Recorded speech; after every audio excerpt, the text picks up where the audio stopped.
I think Adobe published a survey. A marketer was included in the least valuable jobs in the world, right? And I said, fuck, I'm a marketer. The VC world, from my understanding, is very much push growth, growth, growth, growth. You just push for growth, sell. We used that funding extremely unreasonable. We basically used all that money to achieve that growth. After 1 year, we woke up with huge cash flow problem. What would you say are the most important things you could say to other bootstrappers that lead to success? Don't stop bootstrapping.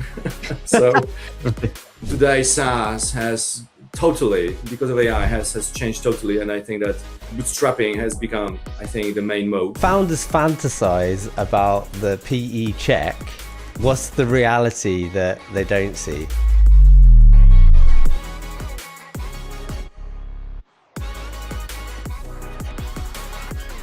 Today we have a fantastic guest who went from bootstrapping marketing platform to getting funding from VC, all the way to being acquired by not just one, but two PE companies. We are talking to Grzegorz Blazewicz, a founder of SALESmanago and one of the most experienced operators in European tech space. So Greg, hello and welcome to Building Great Tech. Amazing to have you on the show today. Yeah, thank you very much for having me, and thanks for the invitation. Amazing, our pleasure. Maybe we can start by telling a little bit your amazing story to our listeners. So can you just cover a little bit of how, what was the journey of SALESmanago? Yeah, so just starting, hello from Poland. I'm currently in Warsaw. However, I'm based on daily basis in Krakow, and that's where SALESmanago was that's where SALESmanago was founded. Prior to doing that, I had a bit of corporate experience working as a CMO for the largest Polish software company called Comarch. And then I was a CEO of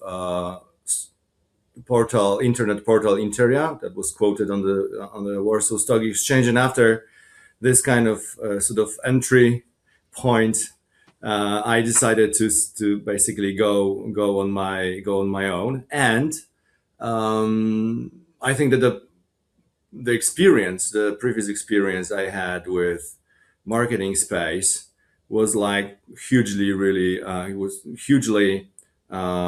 impacted the story of my kind of entrepreneurship and what SALESmanago was really about.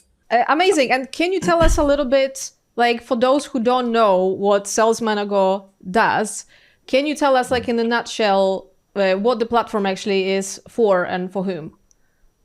Yeah, so as already mentioned, we work in a marketing space. So really the platform was designed as a kind of response to the challenges I had as a marketer, and basically to the whole concept of being a marketer, which was very much kind of analog way of doing stuff, not really delivering a lot of value, not working on data, not working on a process based on processes. And I thought that that's actually a great space to build a tech, right? So we started to build a technology where we would collect data about customers. Well, initially, because Comarch was obviously a B2B company, and I was a B2B marketer, and initially the whole concept was being kind of designed for B2B kind of companies, but when we relaunched the platform, Poland was in a great phase of e-commerce growth. There were a lot of really great people in performance marketing in that area, and they noticed that our concept, and we started to really work together on that. So in the meantime, we really switched from kind of a software for B2B companies to be a software for B2C companies. And when I speak about customers, gathering data about customers, I mean gathering data about customers of e-commerce companies, behavioral, transactional, like any kind of data basically that were existing in those ecosystems of those e-commerce companies, right? And then that data was being analyzed. Customers were segmented, and at the end of the day, basically the platform was executing and is executing, because it still works that way. Various campaigns to different segments, to different customers, one-on-one, addressing like the most painful, the biggest pains of e-commerce businesses, addressing the most important KPIs, because it's all really about business. So we build a software that is basically designed for e-commerce companies. We improve conversion rates, loyalty, win back customers, and it's all being done in an automated way, which is happening by setting up like processes within the platform. Of course, today it's changing a lot. So we are in the middle of like really significant AI transformation where and I think that I don't think we are really the only ones in that space, because everybody wants or works on understanding how agentic AI may actually support businesses of that type. So really, I've seen already a couple of really exciting things, which on one side make the operation of the platform totally different by basically applying vibe coding to not to coding software, but to vibe coding to designing the marketing processes on one side, and on the other, then there is a second very important pillar where AI is basically totally transforming the way the software works, because it's not done on a kind of workflow kind of basis, but the way agentic AI works in that space is basically selecting a customer, selecting a specific individual customers, and running to them automatically a series of actions, which makes those customers, buy more frequently, or receive like very personalized offering. There's some really we'll definitely get into the AI bit like a little bit later, and how that's kind of evolving the business, because that is fascinating to drill into. But I'd love to just step back a little bit on your kind of journey and how you got into what you're doing. Like you made some really important points, I thought, there around one, your kind of industry experience before taking that leap. And it sounded like it was an understanding of that space really that led you into kind of building some software to support it. So I thought that was really fascinating. And like, what were the kind of particular whole like problems that you had challenges with that you thought, oh, this would make a great like product if we could kind of build this into some technology that would actually support people larger on scale? How did that all kind of come about? So the primary I would say challenge that I experienced as a marketer in the kind of old days was total disconnection of marketing team from like real business, from sales, for example, right? So that was the biggest, I would say, pain point, which was like really impacting the whole basically everything else, right? So the main basically idea was kind of to build a platform which would be connecting marketing process with the sales process, right? So and making and really including a marketing team be a very important part in creating value basically of the business. To stop being like a cost team to like really a value creation team. So I remember those days, I think Adobe published which is also a great player in e-commerce in kind of customer experience space. They published a survey where they were like asking people, about the perception of different jobs, and I remember like really well the result of that survey. It was like there was a lot of buzz around that survey, but marketer as a profession was included in the group of the least valuable jobs in the world, next to that actor and dancer, right? And I said, "Fuck, I'm a marketer, right?" So Next, what were the other two? A dancer. What did a you say? dancer and actor, right? And a marketer, Actor. right? So wow, brilliant. and I said, all right, if we have, and this was the real like, and I said, if we, okay, we of course we want to connect the marketing team to the sales team, and but really at the end of the day, our messaging and the whole really narrative we were building was around like really changing the status of the marketer, right? And then I remember going to like many conferences where our customers, which were starting as junior kind of marketers with SALESmanago, after like couple of years, they were being promoted to the board levels, right? So, and which was like having a marketer in a board level at the board level like 15 years ago was completely unimaginable. And I think that this is how the whole industry, because of course SALESmanago was just a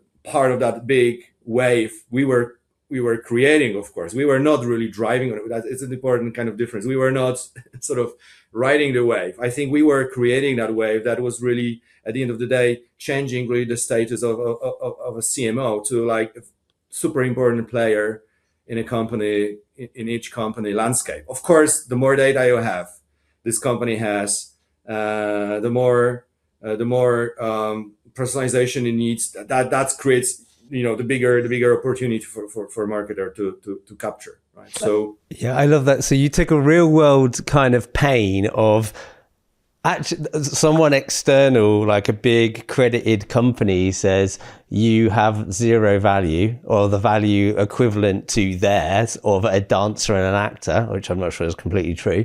And you thought, I do have value. I need to prove this out and demonstrate that we, as a marketer, I bring value to the business. So you kind of like mapped out that journey.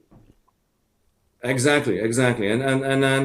And of course, there was a like great technology behind, working really well, providing KPIs. But the real sort of driving force for the company was kind of creating this kind of movement, which of the people that felt their life is like significantly kind of changing, right? So marketer is becoming as important as chief accountant or Yeah. or as a sales director or logistics guy, right? So Yeah.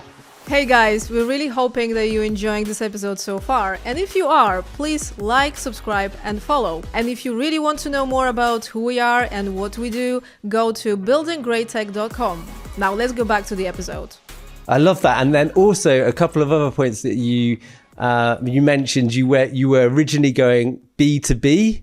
And then as you went out into the market, you saw it was kind of wider. So you went B to C. And then also you mentioned around like working with others, like the kind of network effect to build on the momentum of what it was that you were actually delivering before then focusing back in on e-commerce. So you went through a whole quite very fascinating cycle of your own problem, where you think the market might be, then it changes a bit, then you work with others, and then you niche down again. It's kind of an interesting journey. That exactly, and the structure. And when I was really building the company, I was making sure that our like really shareholder structure is allowing us to play that kind of pivots without any sort of without any kind of without too much friction, right? So we were bootstrapping the business. We were never in like really necessity of taking external money to survive, right? And me and my co-founder Konrad, because our initial structure was like 70% me, 30% Konrad, and I was responsible for go-to-market. He was responsible for product and R&D. So we were always making sure that we have like full control on the business, and we can like really easily, even more easily than like normally startups may make today too. Because if you have like VC early stage, sometimes those processes may take kind of longer. So for us, the critical thing was really to have a structure that is kind of, we will not be like spending too much time on explaining, why we are, pivoting from from B2B kind of idea to B2C, right? Because it was becoming kind of super obvious, right? So, makes sense. What would you say are the 3 most important things you could say to other bootstrappers that lead to success? Oh, that's a difficult question. That's a difficult question. I think don't stop bootstrapping.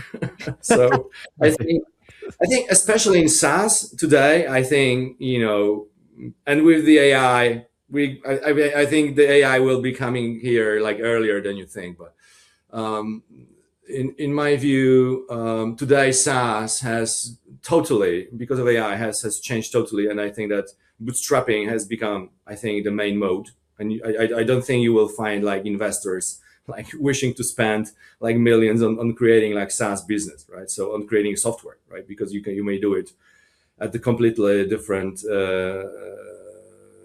conditions. So that's one thing.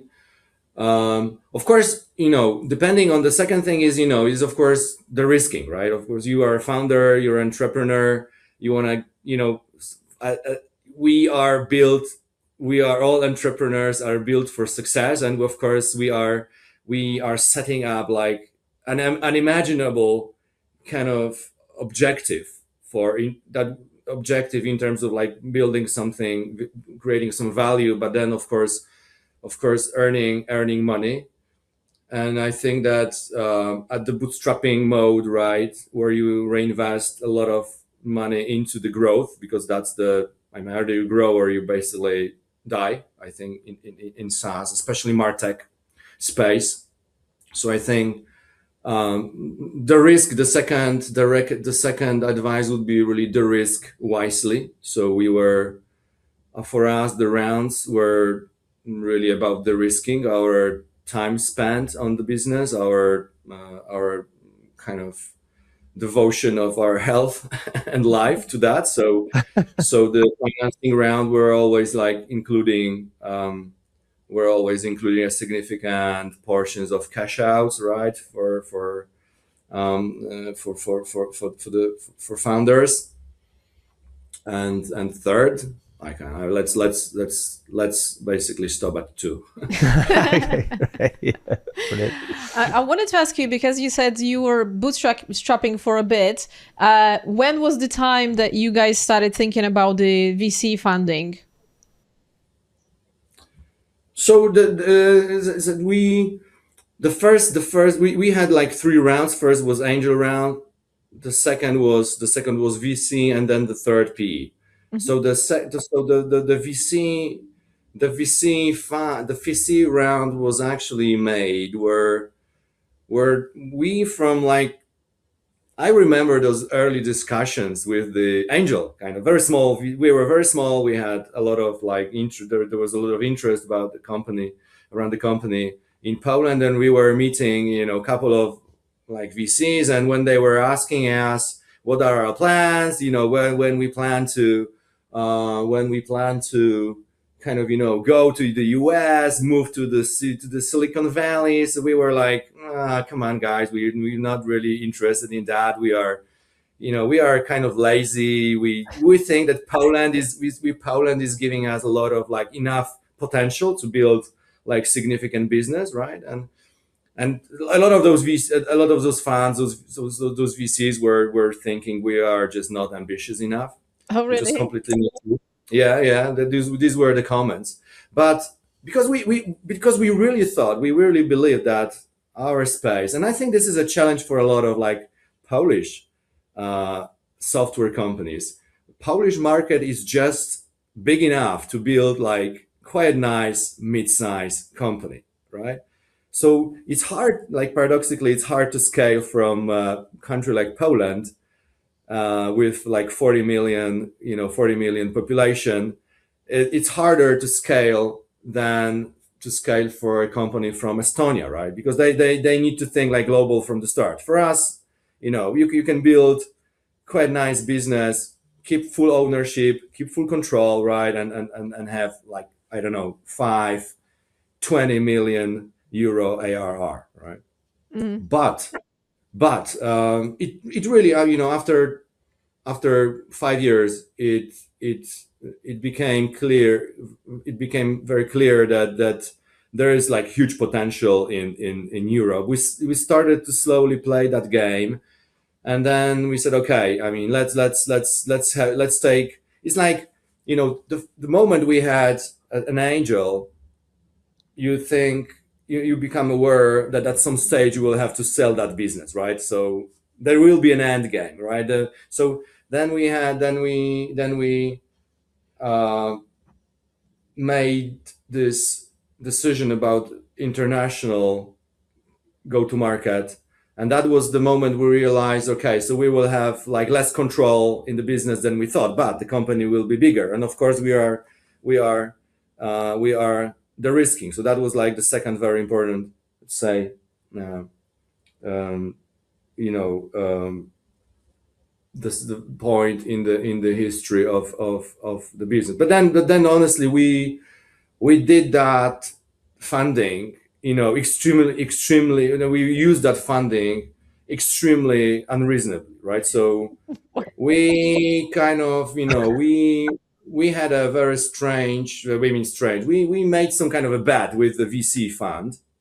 Uh, and I'm sharing this just to make this podcast more interesting, because maybe other entrepreneurs are facing similar kind of stories. So we made a kind of a bet where with the investor that we will kind of achieve the next year after the investment, we will achieve 100% growth, right?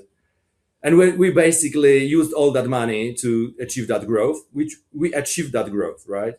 Which kind of resulted in some kind of equity kind of switches, but such an aggressive really way of moving on after 1 year resulted in like great churn, because we were not selecting customers. We went very strongly beyond our ICP, right? And we did a lot of like stupid things, which then, after 1 year, we woke up with like huge cash flow problem, right? And then and from 100% of growth, the next year we were growing 20%. And that took us probably another 2 years to get back from that trouble, right? So Wow. That is so great to hear that story, because I think Well, the VC world, from my understanding, is very much push growth, growth, growth, growth. So it's very fascinating to hear the real world scenario of, okay, you use that money, you just push for growth, sell, but they're not the right ICP, and therefore actually long run you pay for that, and it wasn't the same figures in the following year. yeah, it's very interesting. And also on the LinkedIn or anywhere on social media, you will probably always see the story, oh, our growth was 100%. You don't hear the story, what actually happens after, how well it was executed. So that's really, really interesting and thanks for sharing this. I wanted to ask you, because obviously you got money from VC, you got money from PE. I wondered, like, which experience do you think taught you more?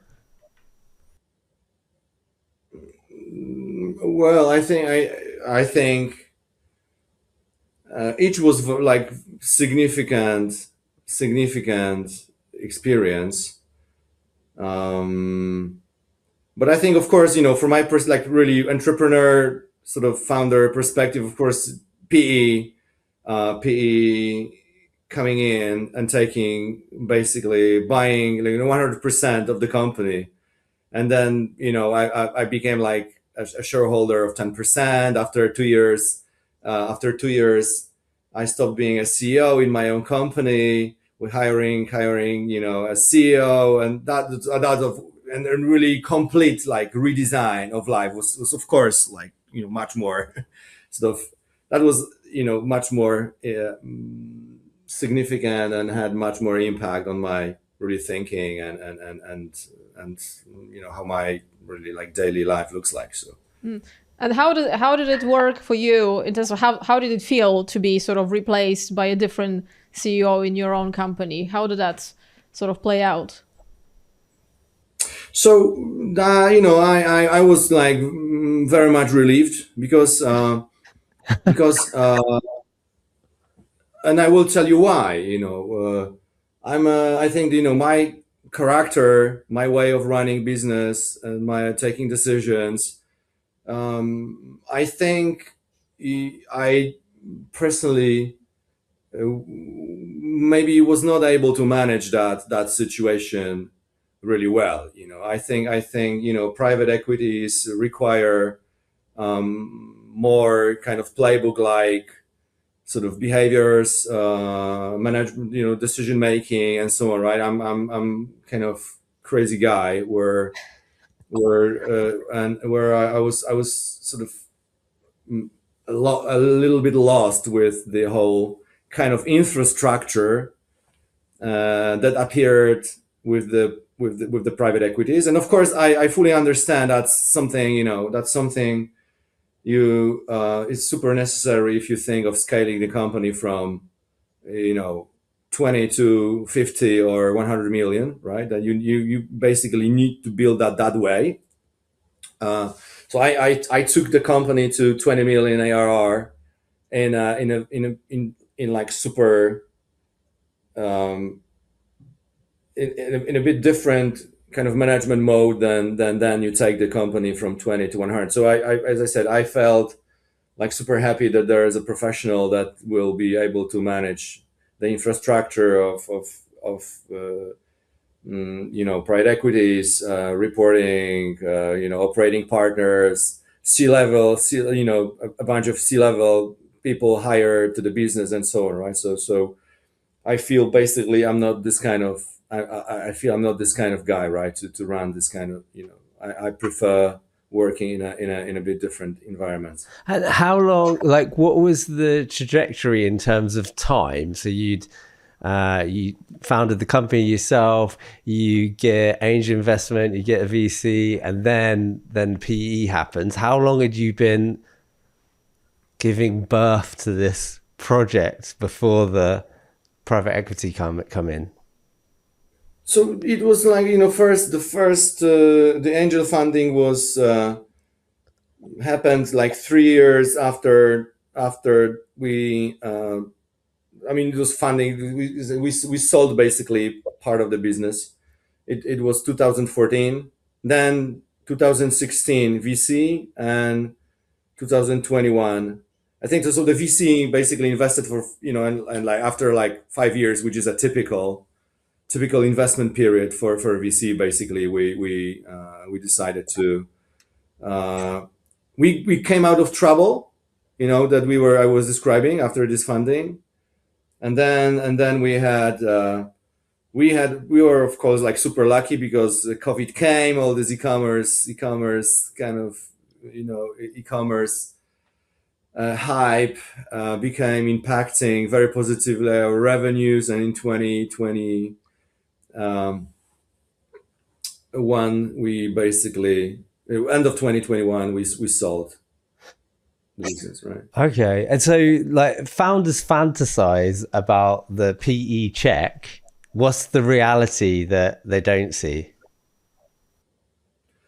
I think that the fantasies are, if you of course that all depends, what's the really financial profile of the business, right? So I think that the it's not about, I don't think these are really fantasies about the PE checks. I think that the reality is, what is the real performance of the business, right? And I can see that from from the perspective from like different side right now, because since I stepped back from the CEO role, I'm responsible for M&As at our company. So we made two significant acquisitions last year. One 5 million ARR company in Poland, second 8 million ARR business from Finland, but the path to those acquisitions was really speaking to hundreds of founders in in Europe, looking at different companies which might be complementary to SALESmanago, right? And of course, what I'm driving at is that all those companies which, I don't know, let's say we were targeting like 5 million ARR, they are already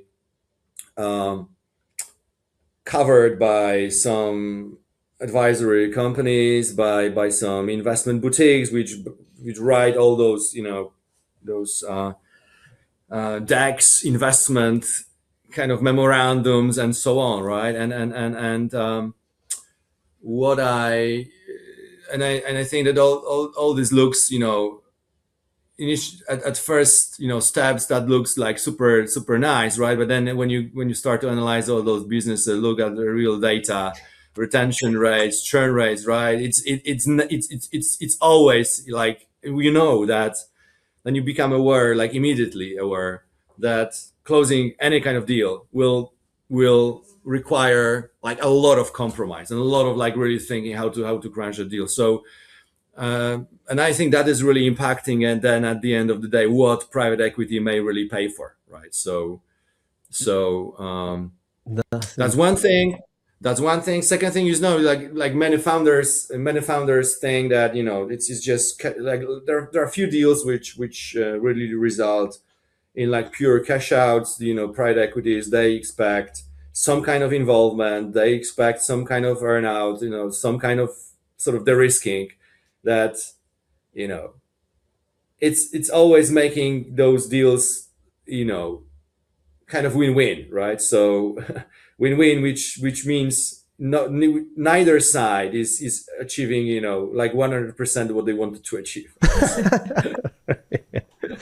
And so, like, what is it like on the inside when PE come in, do due diligence as a founder, and you're kind of, how does that feel when they come in and assessing the business?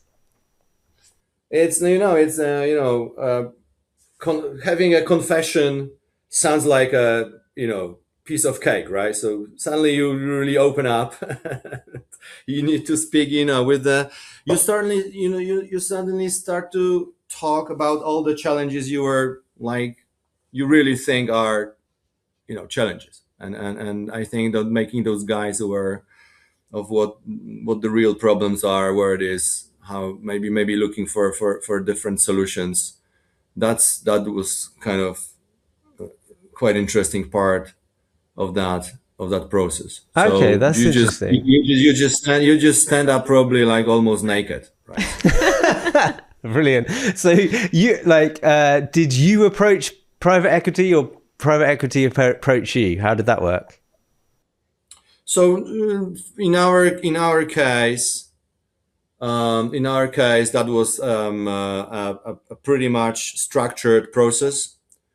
So first of all, we knew that the company has certain financial profile, growth profile, all the metrics like retention, churn, new MRR, whatever.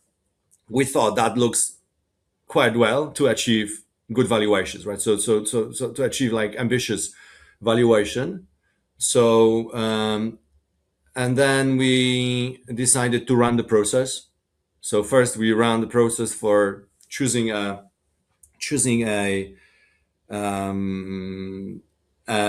advisory company that will run the process. So we had two, one from Boston, one from London.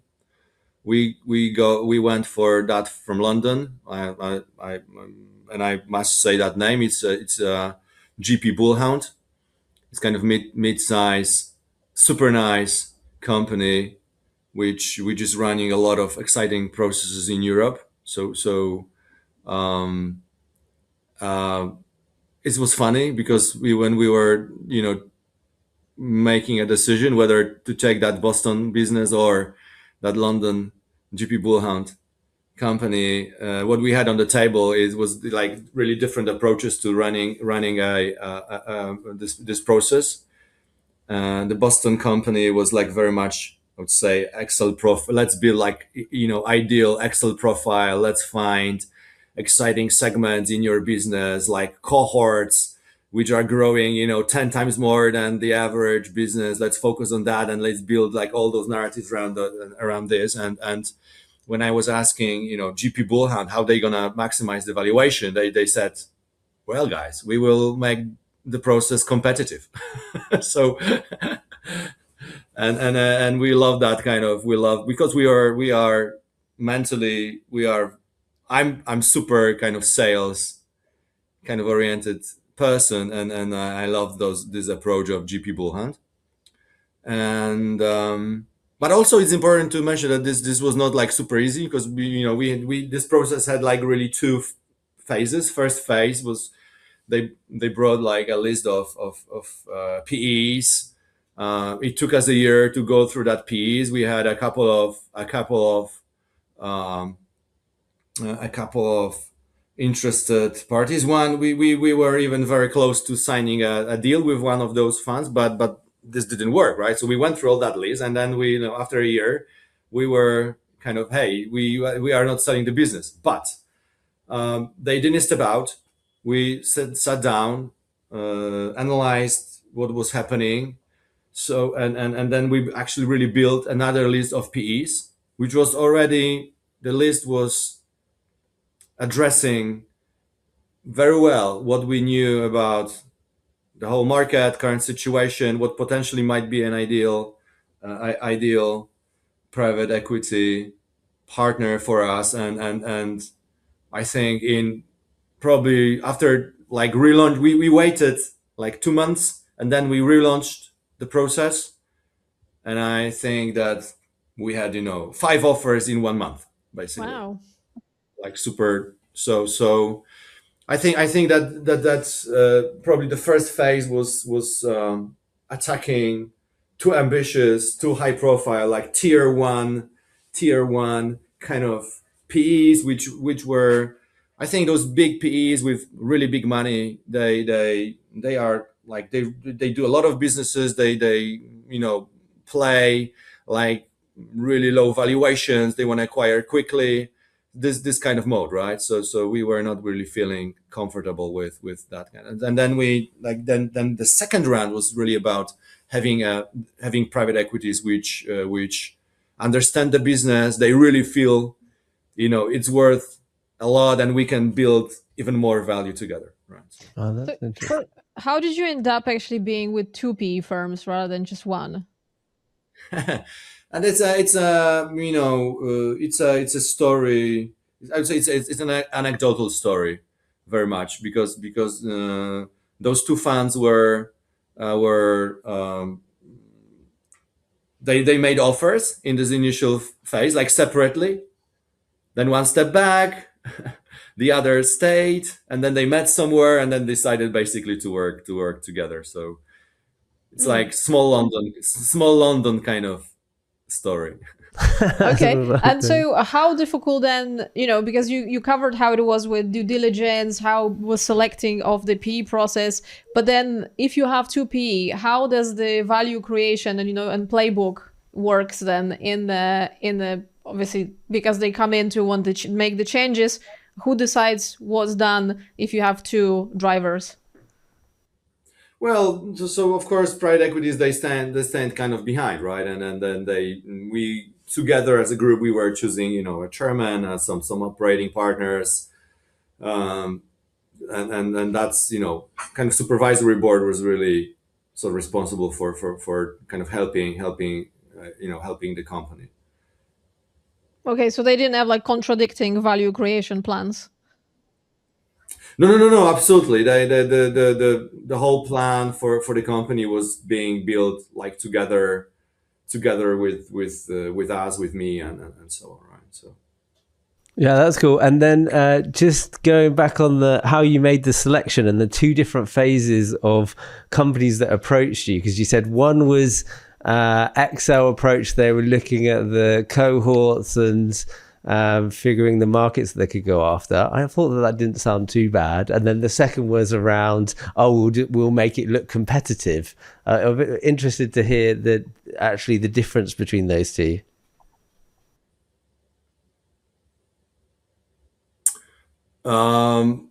I think, of course, the second kind of option was not including was as well including this kind of a lot of analytics, a lot of business intelligence, and doing basically this understanding the cohorts and really the financial mechanics and unit economics of the system. We just thought that the second approach is really about finding a partners which would be like really excited about the business, right? So we didn't, we really wanted to end up with the partner for the company, which is not a bunch of financial directors, but rather a bunch of like guys that really want to drive the market with us, right? So okay, so I think that was really kind of sort of underlying principle in our in our thinking. I got you. That makes sense. So you were looking for partners that actually were excited about the thing that you had already built and wanted to take it the next level with you. Exactly. Yeah. Rather than like cold sort of unemotional approach of like guys, let's work on the Excel files. Yeah, because I asked that question because when you talked about the due diligence process, you said you kind of shared all the problems and you sort of stood there naked, and I was thinking, well, that sounds like there was some honesty there rather than can I just get the biggest like extraction of funds for selling this thing I've been working on for decades. No. I think this opening up the how do you call it for due diligence, all these files is really about the responsibility you take for the whole structure, right? Because a founder, entrepreneur, you can't hide anything, right? There are serious paragraphs in all those agreements where you basically confirm everything you said is really reflecting the truth about the business, right? So I think it's just, it's painful, but it's better to do it than not to do it. What's really exciting about your story is you've gone like the whole spectrum of the journey from, bootstrapping, getting angel investment, VC, and then into private equity. So it's a very fascinating story to learn more about. What I wanted to ask you about is more like, because a lot of founders think when PE come on board, it's kind of like a payday, an exit, and retirement. But it seems like in your case, it's not really how it is. Like, can you talk about a little bit like what happened after? Like, are you kind of like on most of the time in Bali or somewhere having a sip on a drink, or is it like still a lot of work from your side? No. I'm in SALESmanago. I'm right now like part time. As I said, we decided that I will continue helping the company create value by M&As, right? So basically on one side, the current CEO is responsible for all the operational management, right? And I'm hunting in Europe for potential M&As, right? And that takes a little bit of time. This kind of creating of this sort of relationships. And there is the reason. There is of course the reason behind that, because we are in our strategy right now, we are targeting, I don't know, 5 to 10 million euro ARR companies, and the founders of those companies, they prefer to have conversations with other founders, right? So I'm kind of I'm as a founder responsible to build that relationships with them, and then basically, if there's the financial profiles, if everybody wants to go ahead, we think that makes sense. Then we have our private equities involved. So that's kind of a part-time job, helping in the strategic partnerships for the company. That's what I'm doing, and I'm really enjoying this kind of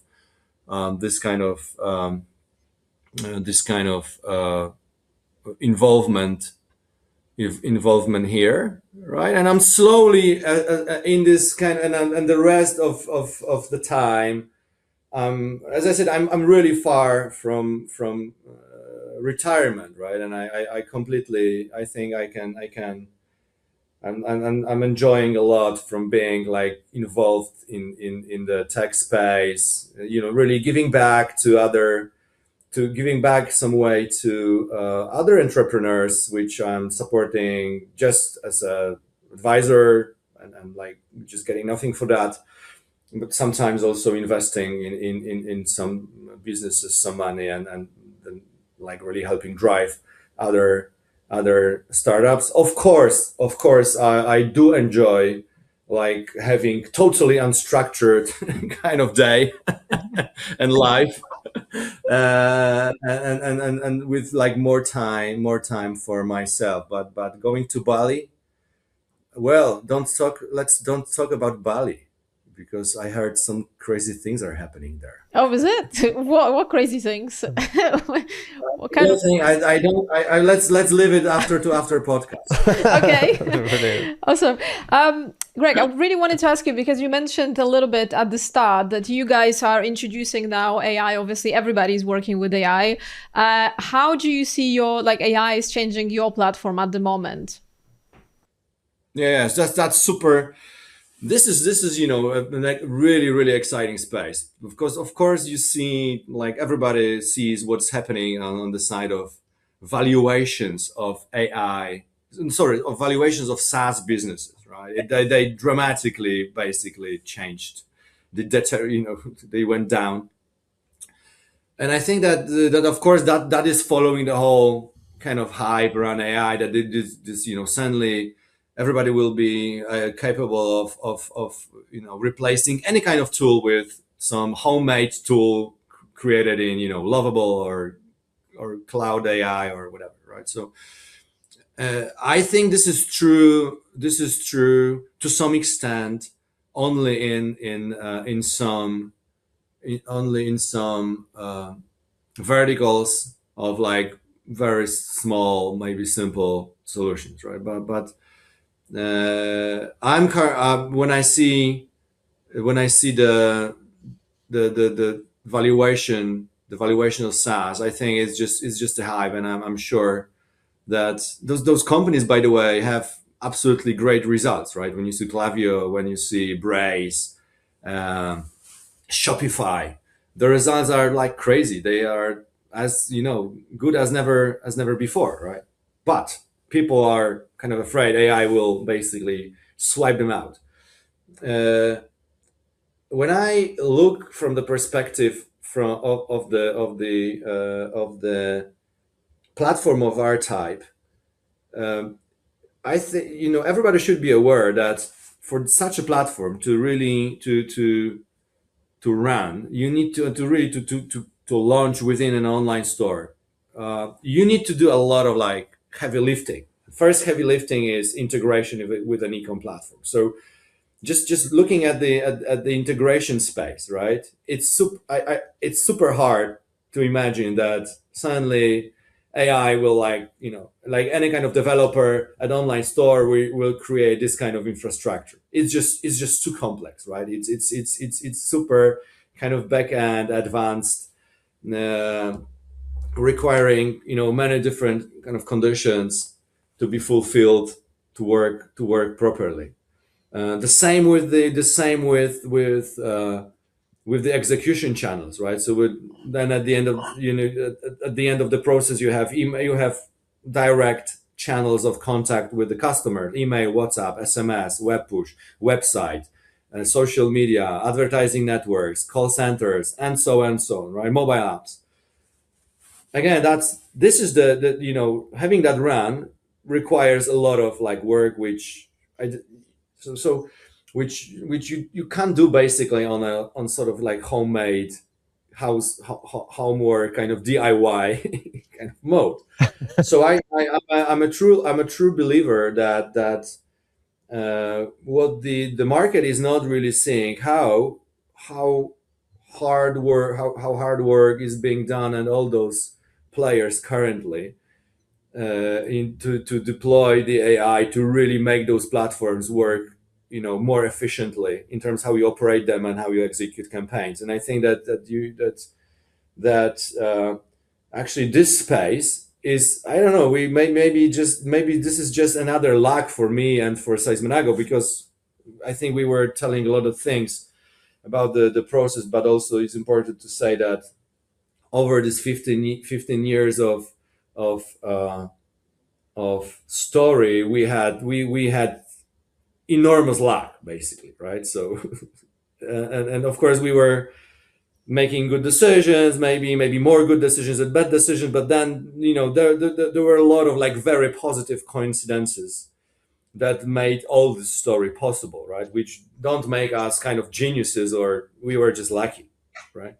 But in terms of AI, I think we are probably lucky again, because when I see how this AI is perfectly fitting to address certain biggest pain points of all those platforms, right? This turns out that I think that with the AI, those platforms will become even more powerful than they were, right? Interesting. A nice take. I like that. Also, it's just not a very good marketing story, is it? If you talk about the complexity of building tech, it's much better to go, oh, you can do everything with AI, replace your entire business, just use our latest LLM. It'll be fine. Yeah, absolutely. It's, running business is basically a super boring stuff, right? So that's at least from my perspective, because it's it's the success. I think the most successful companies are really, these are the best company. These are companies which are perfect at running the most boring stuff, which is making things. You have suddenly, when you look at the company and you notice that each company is about constantly running, I don't know, 10,000 recurring processes monthly, right? And and I think that the winners are who relentlessly make sure that all those processes are running correctly, right? Or maybe you periodically replace the bad recurring process with some better recurring process. But I think it's like being a farmer, and you just go every day, do the same stuff and so on. And then for entrepreneur, podcasts like this maybe are some kind of a reward, just getting away from this shitty kind of boring word. The devil's in the detail, right? Yeah. What would you say, what does it actually mean to go from traditional SaaS to an agentic model? Yeah, so traditional SaaS is, well, there are when you look at the SaaS software, there are the first type of SaaS business where there were systems of record. They were called like system of record. The first kind of CRM platforms where you were basically having a customer profile and salesperson was like adding some details, right? That's a system of record. Then the next phase was the systems of engagement. So suddenly, some companies like SALESmanago, right? What we did basically in practical terms was adding an execution layer to the data. So the execution layer means basically the ability of the platform to do something, right? To execute a campaign, right? And then the way those campaigns are executed, in the marketing automation platforms, where basically it was automated, it was done in a basically automated way. So you set up different triggers that certain things are happening if a certain trigger basically occurs, right? And but then everything here needs to be set up like really manual, right? Of course, it doesn't mean those process. I see those advanced users of platforms that are capable of really mapping very very advanced processes in that mode, right?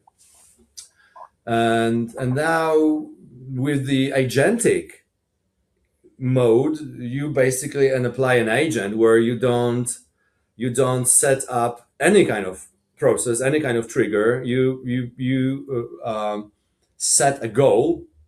So that's the difference. You set a goal, right? You set an outcome, and then an agent is basically parsing through the data, looking for customers, creating a segment, and then doing what is basically necessary to achieve that outcome, right? So that's the way the agentic works in our space. And you think that's actually gonna make the tool software that you have already stronger? So that's a great question. That's really a great question, right? So because we know how AI already, I think the difference towards compared to the world we had before today, I think everybody is already a little bit aware and has kind of feeling what AI is bringing, right? So AI is making some parts of the world look like not really creative, right? So it's the world is missing this kind of component of like uniqueness with AI. I have my very close friend is a professor of AI at University of Hokkaido in Japan, and like a couple of weeks ago, I had a conversation with him, and I said, and I asked him, so what in his opinion would be an explanation how human brain is different from AI, right? Because some people think it's already like no difference, but I think that, and then he said, well, AI would not invent jazz, or AI would not invent like heavy metal, because it's so much different than from. It's not just a sum of like of couple of parts, right? It's something like completely different. So I super agree with what you are driving at in terms of will AI really make those marketing platforms work more effectively, because there is a risk that like everybody will have access to quite similar options, right? And it will be harder with the agentic AI for an e-commerce business to create their own kind of unique value or unique process or unique business model, because AI is some kind of approximation of some like different coming out like resulting from like different factors. But I when I see, but I think that looking at how it's made at SALESmanago, right? There is still like a component of what kind of data you apply, how you train these agents, and so on. So I think there will be like an easy, really at the end of the day, I think there will be an easy way to if for a marketer to create a unique process with using agents. And I heard like tons of stories about AI agents, and recently at another great podcast I'm following. It's SaaStr. You know SaaStr? Yeah. So SaaStr, they are focusing like strongly on AI agents for SDRs, for example, right? So it's, for an AI agent like of any type to work effectively, it has to be kind of verticalized, specialized in one thing, provided with specific data, and trade in a very specific ways, right? So I think in that space, there is an easy way to avoid kind of generic, some kind of very generic solutions. But what I wanted to tell you is that for a marketer, you look at this e-commerce space and what marketers are doing, right? And how few companies in e-commerce are really solving those simplest kind of pain points and addressing those very simple challenges. I think there is the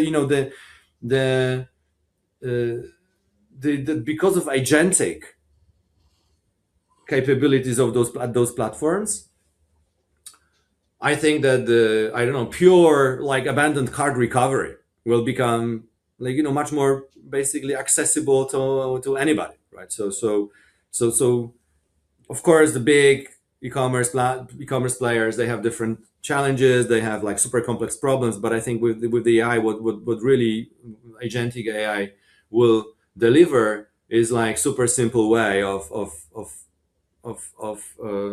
solving like very very trivial, say, problems that are not being solved, right? Because we have each customer, each customer that is potentially interested in SALESmanago, we run like discovery sort of session, right? And you would not imagine how they are struggling really, those e-commerce, those online stores, with like solving very basic solutions, right? I think this is the kind of opportunity that's right now. So the underutilization, it all goes with this underutilization of SaaS platforms, right? So you have like Klaviyo or SALESmanago, you have on average customer uses like 20% of the capacity of the platform, right? With the AI, I think they may start to use 50% of the capacity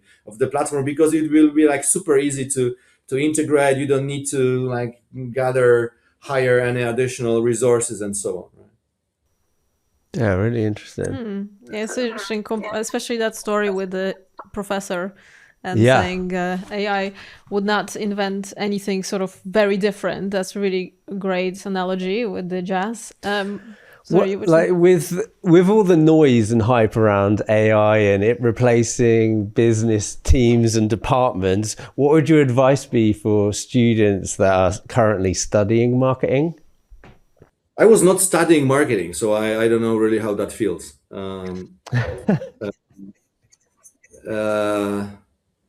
I think that paradoxically, marketing may be a good place to be in. If I may look at the like just a kind of profile of the study, because it's quite general, it's creative, it's covering like different areas from finance, a little bit of finance, a little bit of sales, a little bit of sociology, anthropology, psychology, right? I think that in the current world where AI is swiping out the tech grads, being in marketing space might not be as bad like as being in other spaces, right? So not as bad. Not as bad. Brilliant. But yeah, because of the complexities, you say. So like software engineering tech, it's like coding, developing, learn this stuff, which AI is quickly making it easier than it ever has been before. But marketing, on the flip side, you're saying it's covering a lot broad fields, very human in terms of communicating with customers. Yeah, and I yes, and this is a space where, I mean, you use AI, but you still need like a little bit of human judgment, right? And the better the human judgment is, the better you will be basically using AI, right? So that's one thing, and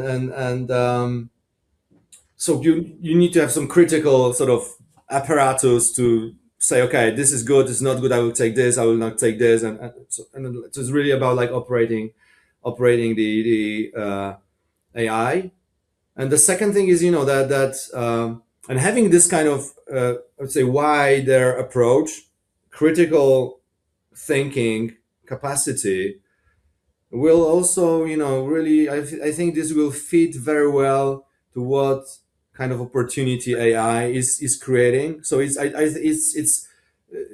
today the kind of manual capacity of a marketer to, set up, if we just take like the area of, I don't know, customer engagement platform like SALESmanago is, it will be not really about the manual ability to set up the process, construct the workflow, whatever. I think the critical capacity will be to really think what the outcome might be, what the outcome might be. What I like, especially in that space, is that the marketers' work is transforming into being kind of architect of experiences, right, rather than like executor of that experiences. So I think that at the end of the day, my advice would be for students of marketing is that expanding their, I would really invest in expanding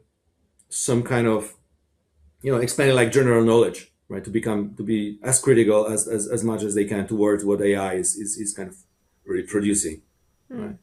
Love that. And, Greg, I really wanted to ask you, we covered that a little bit on our call before recording, but in last 20 years, the pricing of SaaS will all around, seat-based in terms of how SaaS was charging customers.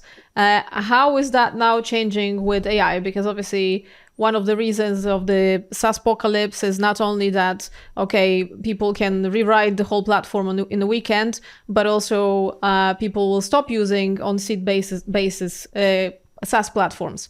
So what's your approach in your business to that? So the seat pricing is originally originating from the B2B platform, for the platforms from B2B. So if you have had like CRM for a company that is selling to other companies, so you need to have like, I don't know, 5 to 50 or 500 accounts for sales guys, right? Or SDRs or their managers, right? So that's a kind of typical pricing in a B2B SaaS. In a B2C SaaS, it was usually, just one marketer or maybe two marketers operating a platform like SALESmanago. So we were never charging really per seat. But in our case, the parameter to measure is the volume, right? So the volume of emails sent. So if you have or the number of B2C customers, the size of your database, the traffic on the website, right? So that's kind of more in the B2C SaaS. It was it's more about like volume based. But with the agentic, it's becoming more. If we refer to what I was saying, what an agent, how an AI agent works, it's becoming like it's becoming outcome based. So I've already deployed some solutions, agentic solutions at other businesses. So the pricing is like super simple, like solving customer issue, right? Yeah, or closing. If you look at the customer service, right, or setting up a call with a potential customer, right, and that's what you pay basically. So you like Of course, I don't think that everybody, that anybody in that space will go like specifically for one or this model. These usually are working as a like mixed model, so nobody's so nobody knows what they're paying for. What would you say is the biggest challenge when it comes to outcome-based pricing?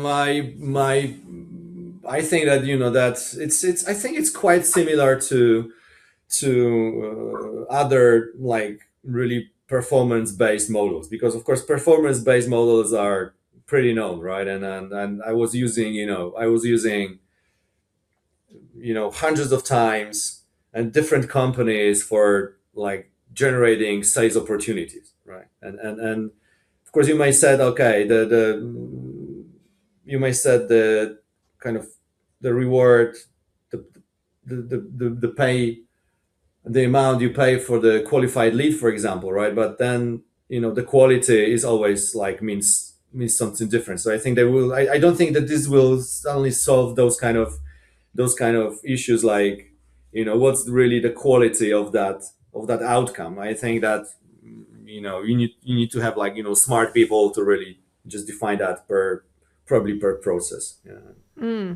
Interesting. Greg, I wanted to ask you because you've had so many years of experience working in the business, running your own business, and being an entrepreneur. What would you say is one piece of advice that you got in the past that you keep coming back to? I think that that for entrepreneurs, I think I many times felt that if I was stepping back from my sort of intuition, like early, not using your early intuition, always ends up in a failure, right? So when you see those red lights kind of burn here or there, right, we should immediately take decisions, because otherwise it's just, I think this will, at the end of the day, if you don't do it, then then the problems arise. So I think that I feel like many times I instinctively felt something should be done, I was not doing, and then so, and I don't think whether this is a lesson somebody taught me or just I noticed that, but I think that this is a kind of a game where I think that if you I think entrepreneurs become entrepreneurs because they become sort of, by working in a very specific environment, by having like millions of different sort of interactions, our brains are becoming structured in a certain way. Those brains are not, very often are not lying to us, right? It's about business intuition, but it's important. It's about like intuitions in business, but also like intuitions about I don't know, your life, your health, your this kind of stuff, right? Intuition. Yeah, trust intuition. I absolutely love that answer. Yeah, human in the loop. AI is not going to replace that. Exactly. That's why I think that this is what this is the context, the unique context that people building companies have. And I think, of course, that refers to everybody has this kind of context, right? You may be a musician, you may be a university professor, but for that works as well for entrepreneurs. And I think that AI will never is super far away from understanding that this kind of sort of intuitions. Yeah. What are you most excited about over the next 12 months? I'm alive. That's probably one thing. I'm super excited. Me too. Yeah, it's like I'm really enjoying a couple of different kind of things. I recently got involved. I invested in the oldest Polish weekly. It's like the Polish sort of New Yorker. They were. I did that like a year ago. It's the oldest Polish weekly, like very traditional media, which was basically approaching a total collapse. And I think, I think that really in my sort of concept after being entrepreneur, I love giving back. I think that Poland needs this kind of soft power capability. It's kind of socio-cultural kind of profile of this magazine, like super intellectual. And I decided to invest that money, save that business, and we are, after a year, we are in a like super nice position. After first time in 20 years, we will make profit this year. We had last year we had 2,000 digital subscribers. Today we have almost 20.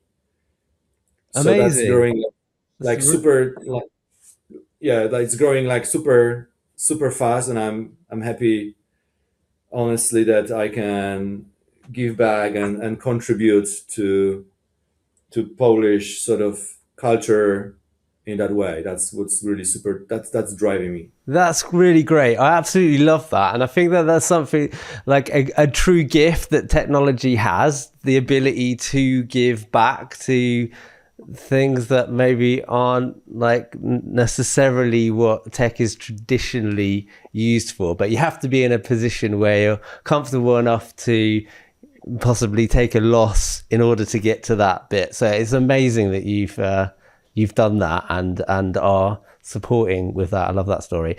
What was the second one? You said there were two things you were really excited about. That was one. I can't remember what I said. No, being alive. Oh, I think being alive was one. The second is like doing like really contribute. Being alive. The second, like really contributing to the ecosystem, right? Where I think that like really SALESmanago would not appear, or would not be born in any other place than in Krakow, for example, in Poland, in that sort of environment that was being created. It was like, I think it was like super unique coincidence of many different factors, right? So. As it usually is. Yeah, definitely. Greg, I mean, we could continue talking with you for another 2 hours. It's so interesting what you're talking about. But I think we need to let you go as well and enjoy your day.